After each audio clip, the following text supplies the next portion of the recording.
The camera opens on a dimly lit garage workshop in Cedar Falls, Iowa, where vintage car parts and tools create dramatic shadows under a single hanging light. Engine oil stains the concrete floor, and the smell of old metal and grease fills the air. In the center of this automotive sanctuary sits Nora Thorne, a 28-year-old woman with calloused hands and grease-stained work clothes, holding a piece of yellowed paper that trembles in her grasp. When I found that handwritten letter sealed inside, my grandfather's engine block, I never expected it to reveal a 50-year-old secret that would change everything I thought I knew about his war service. Nora's voice carries the weight of disbelief and raw emotion as she looks directly into the camera, her green eyes reflecting both shock and heartbreak.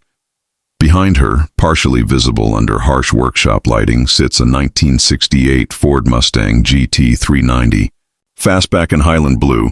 Its hood is open like a patient on an operating table, with engine components scattered across nearby workbenches. This isn't just any classic car restoration project. This is the final gift from William Bill Thorne, a Vietnam War veteran who raised Nora after her parents died in a car accident when she was 8 years old.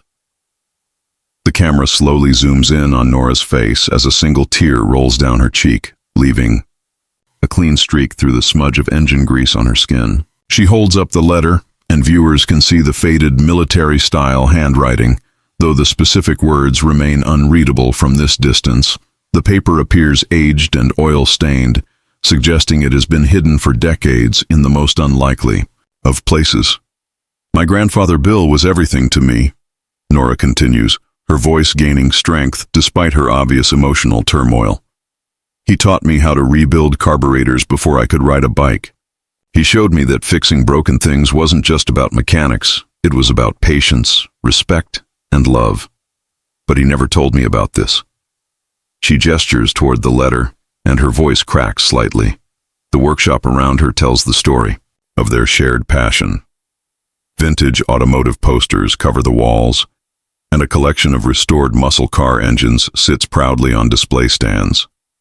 A hand-painted sign reading "Thorne's Classic Revival" hangs prominently, showing this is more than a hobby garage. This is a business built on the foundation of knowledge passed down from grandfather to granddaughter. Nora sets the letter down carefully on her workbench, treating it like the precious artifact it has become. 6 months ago, Bill lost his battle, with emphysema caused by Agent Orange exposure. He left me this Mustang, his pride and joy, but also his biggest regret. He always said we'd get it running together someday, but that day never came. Her voice becomes steadier, more determined. "I thought restoring this car would help me feel closer to him. I never imagined it would introduce me to a family I never knew existed." The camera pulls back to reveal the full scope of the workshop, emphasizing both the intimacy of this moment and the larger story about to unfold. Tools are scattered exactly where Bill left them, as if he might walk back in at any moment to finish what he started. A coffee cup with "World's Best Grandpa" still sits on the workbench, a painful reminder of the daily routines that ended too soon. "What I found inside that engine block didn't just change how I saw my grandfather," Nora says, looking back at the Mustang with a mixture of love and apprehension. "It changed how I understood love itself, sacrifice, and what it really means to carry someone's legacy forward." She pauses, collecting herself before delivering the hook that will keep viewers engaged. Because sometimes the most important repairs aren't the ones you can see. Let me take you back to 6 months earlier, to the day that changed everything.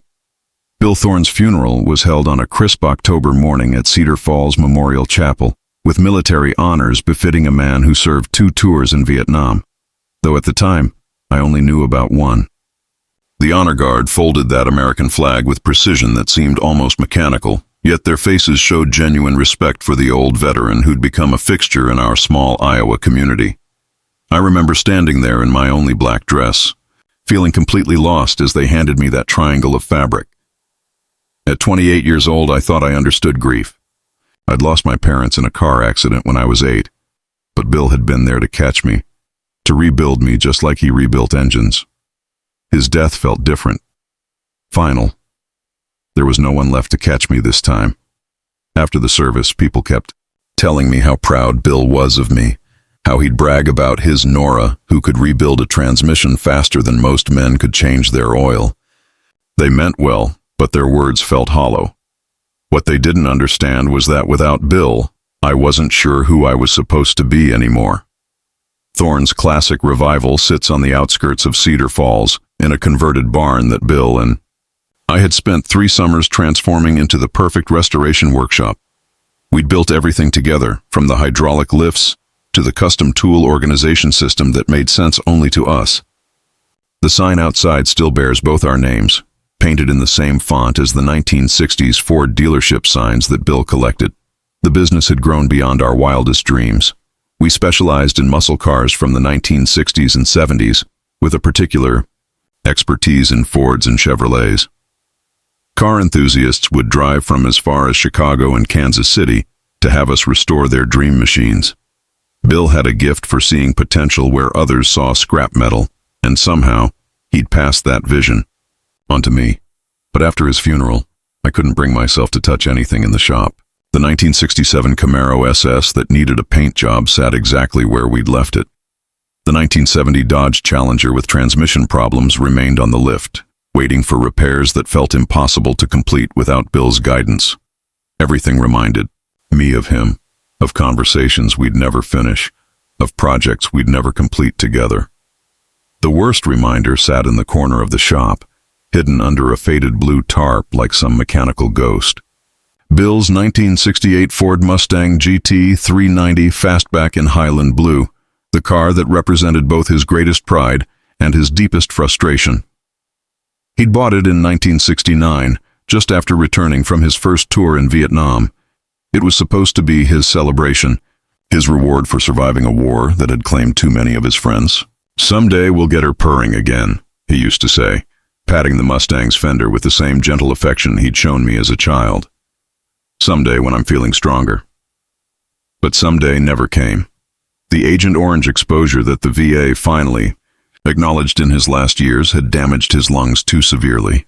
The simple act of working under a hood left him gasping for breath. I knew the car's history by heart. Bill had driven it for exactly 18 months before the engine started making noises that even his expert ear couldn't diagnose. Rather than risk further damage, he'd parked it in the barn and covered it up, promising himself and me that it was just temporary. That was over 40 years ago. My best friend and business partner, Zoe Camden, had been watching me avoid that corner of the shop for months. Zoe and I had known each other since high school, and she'd been there through every major moment of my adult life, including the day I decided to turn my passion for cars into a career. She understood engines almost as well as I did, but more importantly, she understood me. "You can't keep pretending it's not there," Zoe had said one Tuesday morning in late March, her arms crossed as she stood next to the coffee maker we'd installed near the office area. "Every time you walk past that tarp, you look like you've seen a ghost." She wasn't wrong. The Mustang had become a daily reminder of failure, of promises unkept and dreams deferred. It represented everything I'd lost and everything I was afraid I'd never be able to fix. Bill had always been the one with the solutions, the one who could diagnose problems that stumped other mechanics. Without him, I felt like I was just pretending to know what I was doing. "It's not that simple," I'd told her, focusing intently on rebuilding a carburetor for a customer's 1965 Thunderbird. "That car's different. It meant everything to him." "Exactly," Zoe replied, her voice gentle but firm, "which is why you need to either restore it or let it go. This limbo you're keeping it in isn't honoring his memory. It's just prolonging your pain." The conversation had been building for weeks. Zoe worried about me, about how I'd withdrawn from friends, from customers, from life itself. She watched me work 16-hour days just to avoid going home to an empty house. Saw how I'd lost weight and stopped taking care of myself. The vibrant woman who used to joke with customers and take pride in her work had been replaced by someone going through the motions. The breaking point came on a rainy Thursday afternoon in early April. I'd been struggling with a particularly stubborn brake line replacement on a 1971 Chevelle when Zoe approached me with news that felt like a betrayal. "I got a call this morning," she said, her tone carefully neutral. There's a collector in Des Moines, Mr. Reynolds, who specializes in unrestored muscle cars. Someone told him about Bill's Mustang. I stopped what I was doing and looked up at her, grease streaking my forearms. What kind of call? He's offering $85,000 for it, as is. No restoration required. Zoe held up her hand before I could respond. I told him I'd have to talk to you, but Nora, that's serious. Money.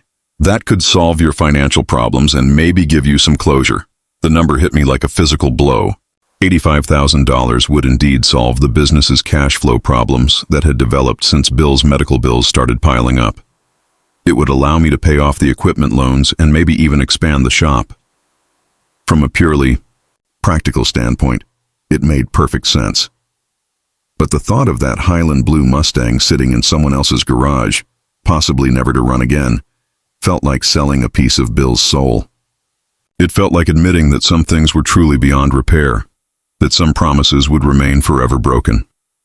I need time to think about it, I said, returning to the brake line with more force than necessary. You've had 6 months to think, Zoe replied, her patience finally wearing thin. Look, I love you, and I loved Bill like family, but this isn't healthy. You're destroying yourself over a car that might not even be worth saving. What if the engine is completely seized? What if the restoration costs more than the car's worth? Her questions echoed the doubts that kept me awake at night. Bill had always been optimistic about the Mustang's condition, but optimism doesn't fix mechanical problems. What if decades of sitting had caused irreparable damage? What if I started the restoration only to discover that his dream car was actually a nightmare of rust, corrosion, and mechanical failure? Fine, I finally said, not looking up from my work. But I'm doing this alone. This is between me and Grandpa Bill. Zoe nodded, understanding that this decision was about more than just a car. It was about facing grief, about testing whether the skills Bill had taught me were strong enough to honor his memory properly. It was about discovering whether I had inherited not just his knowledge, but his courage to attempt the impossible. The following Saturday morning arrived gray and drizzling, matching my mood perfectly as I finally approached that blue tarp in the corner of the shop. I'd been circling it for an hour like it might bite me, sipping coffee that had gone cold, and finding excuses to organize tools that were already perfectly organized. Zoe had wisely made herself scarce, understanding that this moment needed to be mine alone. When I finally pulled away the tarp, my heart sank immediately. The Highland. Blue paint that Bill always bragged about was worse than I'd imagined. What had once been a stunning metallic finish was now a patchwork of surface rust, primer spots, and oxidation that told the story of 4 decades of neglect. The chrome bumpers had pitted, and the iconic side stripes were cracked and peeling, like sunburned skin, but it was when I popped the hood that the real devastation became clear. The GT390 engine, the heart of this muscle car, looked like it had been sitting at the bottom of a lake. Corrosion covered every surface, and when I tried to turn the crankshaft with a breaker bar, it wouldn't budge even a fraction of an inch. The engine wasn't just damaged, it was completely seized. Son of a bitch, I whispered, the words echoing in the empty shop. Bill had always described the engine as just needing some attention. He'd never mentioned that it was completely locked up, probably had been for years before he'd even parked the car. The discovery hit me harder than I expected. Bill had lied to me, or at least hidden the full truth. All those years of him talking about getting her running again someday, he'd known it was virtually impossible. The restoration wouldn't be a matter of replacing a few parts and tuning the carburetor. This would require a complete engine rebuild, possibly a full replacement. As I stared at the mechanical carnage under the hood, anger started mixing with my grief. Why hadn't he told me? Why had he let me believe that this restoration was just waiting for the right weekend, the right motivation? Had he been protecting me from disappointment? Or had he been protecting himself from admitting that his dream was dead? I spent the next hour documenting everything with my phone, taking pictures of every angle, every problem, every component that would need attention. The list grew overwhelming quickly. Beyond the seized engine, I discovered that mice had made nests in the air cleaner. The brake lines were completely corroded. The fuel tank would need replacement, and the interior looked like it had been attacked by moths and time. The deeper I dug, the more questions arose. I found Bill's old toolbox wedged behind the passenger seat, something I'd never seen before. Inside, beneath layers of old shop rags and spare parts, I discovered a manila envelope, marked military records, personal, in Bill's careful handwriting. My hands trembled as I opened it. The documents inside told a story that Bill had never shared with me. His DD-2114 discharge papers showed not one tour in Vietnam, but two. The first from 1967 to 1968, then a second deployment from 1969 to 1970. All those years, I'd believed he'd served just one tour, that he'd bought the Mustang as a celebration of coming home safe. But there was more. Medical records from the VA showed his Agent Orange exposure was far more severe than he'd ever admitted. The paperwork documented symptoms going back to the early 1980s, decades before he'd finally sought treatment. He'd been fighting the effects of chemical exposure for most of my life, hiding his pain behind stories about the good times, the cars we'd restore together, the dreams we'd chase. Among the medical papers, I found something that made my chest tighten with emotion. A letter from the VA dated just 2 months before his death, approving a significant increase in his disability compensation.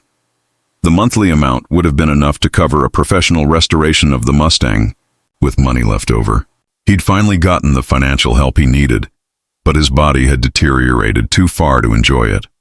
The cruel irony wasn't lost on me.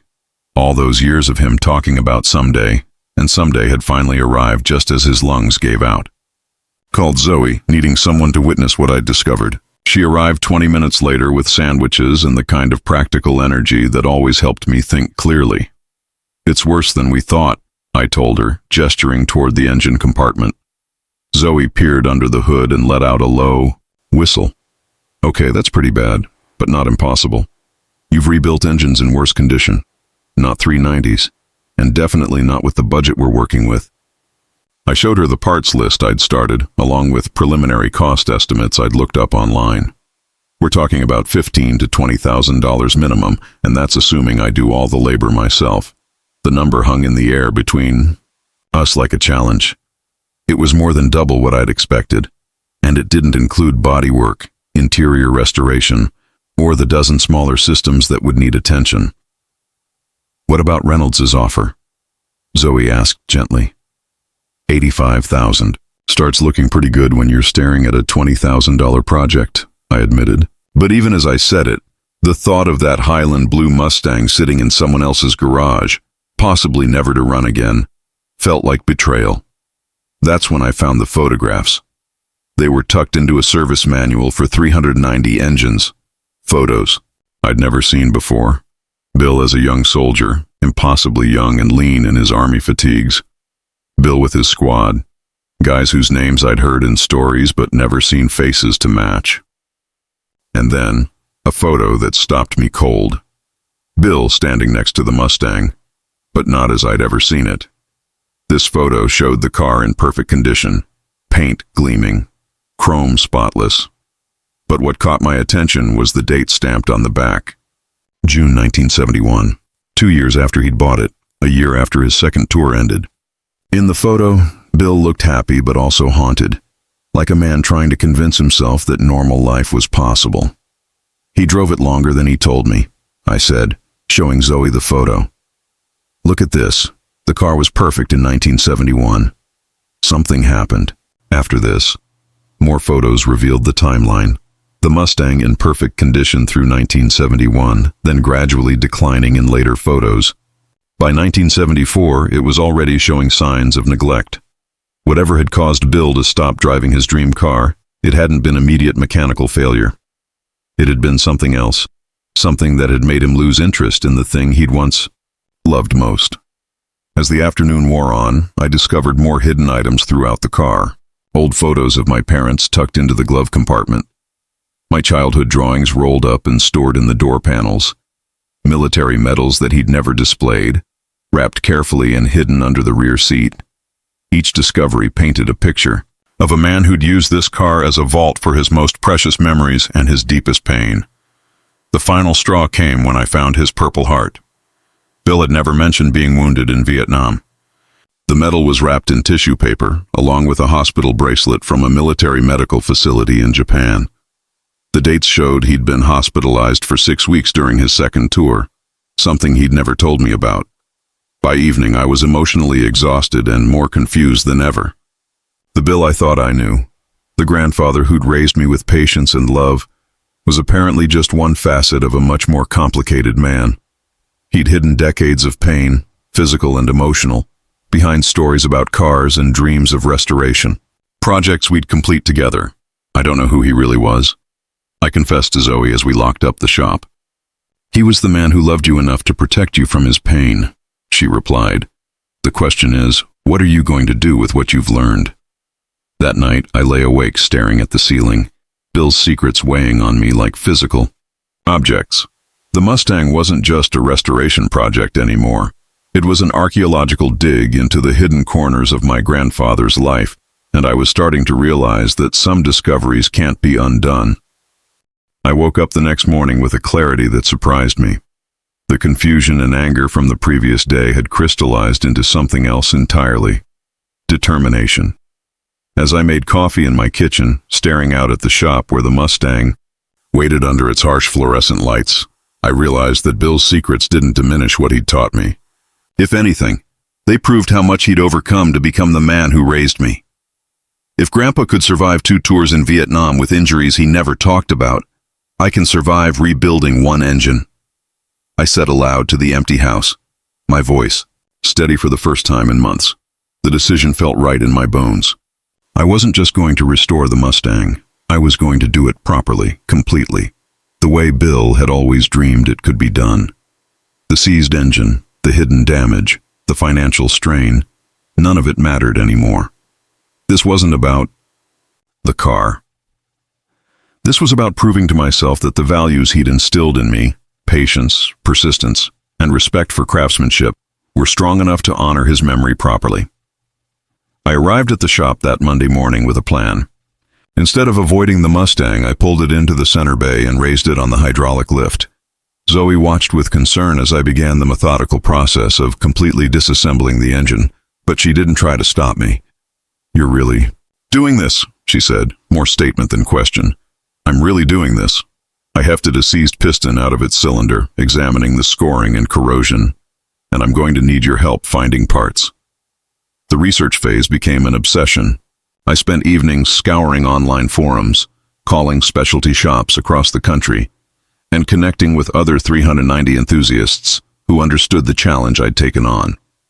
The GT390 wasn't just any Ford engine. It was a high-performance beast that had powered some of the most iconic muscle cars ever built, and finding original components required patience and persistence. Through a forum dedicated to vintage Mustangs, I connected with collectors and restorers from California to Maine. Most were men in their 60s and 70s who'd grown up with these cars, but they welcomed me into their community with enthusiasm and respect.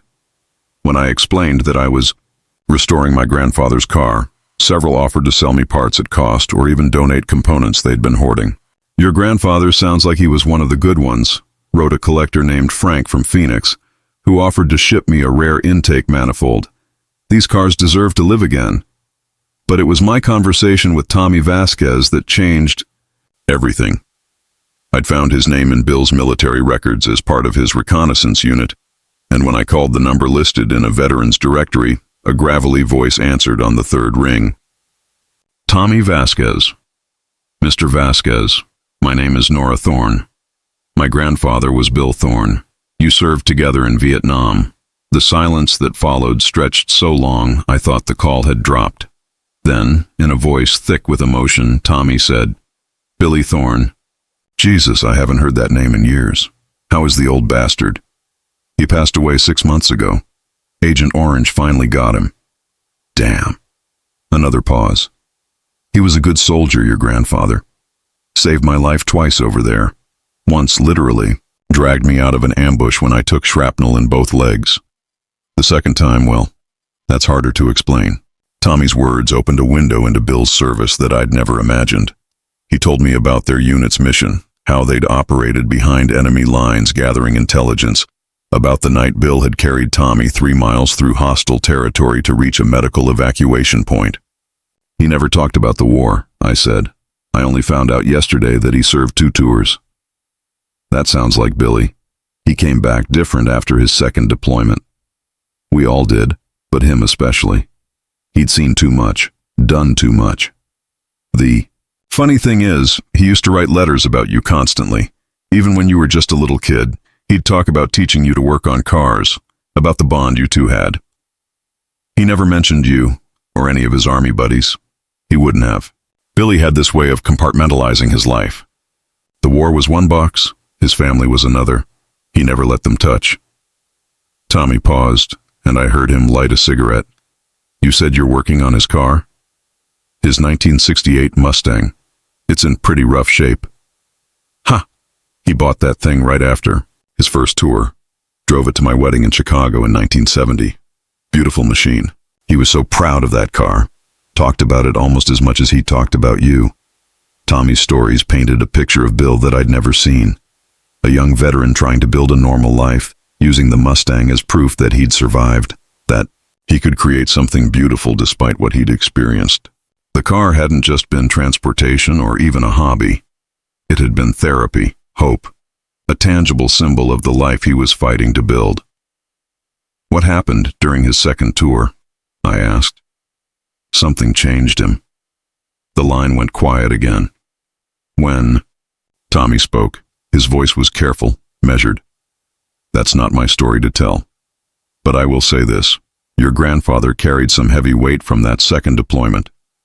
Things he did, things he saw, people he couldn't save. If you're really restoring that Mustang, you might find some answers along the way. That evening, as I carefully cleaned each engine component with the patience Bill had taught me, I felt him with me in a way I hadn't since his death. Not the idealized grandfather who'd protected me from hard truths, but the complete man who'd carried decades of pain while still finding ways to show love and pass on knowledge. I made a decision that would change everything. Instead of simply rebuilding the engine, I would document every step of the restoration process. I would photograph every component, research every modification, and investigate every clue the car might hold. The Mustang would tell me Bill's complete story, the parts he'd shared and the parts he'd kept hidden. As I worked late into the night, methodically disassembling the engine block, I noticed something unusual. There appeared to be a sealed cavity in the engine that didn't belong in the original Ford design. Someone had deliberately modified this space, welding it shut with professional precision. My heart started pounding as I realized what I might have found. Bill hadn't just hidden photos and medals in the car's interior. He'd built a secret compartment inside the engine itself, a place where even the most thorough inspection wouldn't discover what he'd chosen to preserve. The cavity was perfectly sealed, waterproof, and positioned where it wouldn't affect the engine's operation when running. Whatever Bill had hidden inside had been protected for decades, waiting for someone skilled enough to completely disassemble the engine to find it. I set down my tools and stared at that sealed chamber, knowing that opening it would change everything. Some secrets are meant to stay buried, but others are meant to be discovered by the right person at the right time. Bill had always told me that the most important repairs weren't visible from the outside. Looking at that hidden compartment, I finally understood what he meant. I spent that entire night researching how to find someone in Vietnam. By sunrise, I'd contacted 3 different veteran organizations, the Red Cross, and even the Vietnamese consulate in Chicago. The internet, for all its flaws, turned out to be a miracle when it came to reconnecting families separated by war. Through the Vietnam Veterans of America Foundation, I learned about programs specifically designed to help American veterans reconnect with families they'd left behind. The social worker I spoke with, Maria Santos, had handled dozens of similar cases over her 20-year career. Your grandfather's story isn't unique, Maria told me during our phone call. What's remarkable is that he preserved evidence and left you a way to find them. Most families never get that chance. With Maria's help, I located a David Nguyen living in Ho Chi Minh City who worked as a mechanical engineer for a German automotive company. The age matched perfectly. Using a translation service, I crafted a message in Vietnamese explaining who I was and including scanned copies of the photograph and letter. I sent the message on a Tuesday afternoon, never expecting the response that arrived 6 hours later. David had replied in perfect English, and his words made me cry happy tears for the first time since Bill's death. Dear Nora, I have been waiting my entire life to hear from my American family. My mother, Lynn, passed away 2 years ago, but she never stopped hoping that William would find us. She kept every letter he sent, every photograph, every dollar. He managed to get through to us over the years. She taught me English by reading his letters aloud. Your grandfather was the love of her life. David's message included dozens of photographs spanning 5 decades. Pictures of him growing up, graduating from university, getting married, and raising 2 children of his own. In every photo where he smiled, I could see Bill's expressions reflected back at me. The family resemblance was unmistakable. I became an engineer because my mother told me my father loved machines and fixing things. She said he could make anything run like new. I wanted to be like him, even though I'd never met him. Reading those words, I realized that Bill's legacy had crossed continents and generations. He'd passed his love of mechanical problem-solving to David the same way he'd passed it to me, through stories and hope rather than direct instruction. With renewed purpose, I threw myself into completing the Mustang restoration. The Vietnamese-American community in nearby Des Moines rallied around the project when they heard David's story. Shop owners donated parts, mechanics volunteered their time, and families shared meals with me as I worked late into the evenings. The car became more than a restoration project. It became a symbol of healing, proof that love can survive war, separation, and decades of silence. 8 months after finding that letter, I stood in the Cedar Falls airport holding a sign that read, "Welcome home, Uncle David." When he walked through the gate, I recognized him immediately. He had Bill's walk, Bill's way of studying everything with careful attention, and Bill's gentle smile. Our first conversation lasted 6 hours. David brought 2 suitcases filled with items Lynn had saved. Letters from Bill, photographs, and even automotive magazines he'd sent that she'd kept in perfect condition. Most importantly, he brought stories about a woman who'd raised their son with love and pride, never speaking bitterly about the man who'd been forced to leave them behind. The next morning we drove to the shop together. When David saw the restored Mustang, now gleaming in its original Highland blue paint with every component rebuilt to perfection, he ran his hands along the fender exactly like Bill used to do. "It's beautiful," he said in accented but clear English. My mother would have loved seeing this. We took that first drive together on a sunny October morning, almost exactly a year after Bill's death. As the GT390 engine purred beneath the hood, I realized that some restorations take generations to complete. Bill had started this project in 1969 when he fell in love with Lynn. I'd finished it in 2024 when I brought his son home. The Mustang runs perfectly now, but more importantly, our family is finally complete. David visits twice a year, and we're teaching his teenage son, my cousin Michael, how to maintain the engine that brought us all together. If this story moved you, please hit that like button and subscribe for more stories about the unexpected ways love connects families across time and distance. Sometimes the most important repairs aren't the ones you can see, but the ones that heal hearts separated by decades and oceans. Bill's goodbye wasn't hidden in that engine block. His hello was.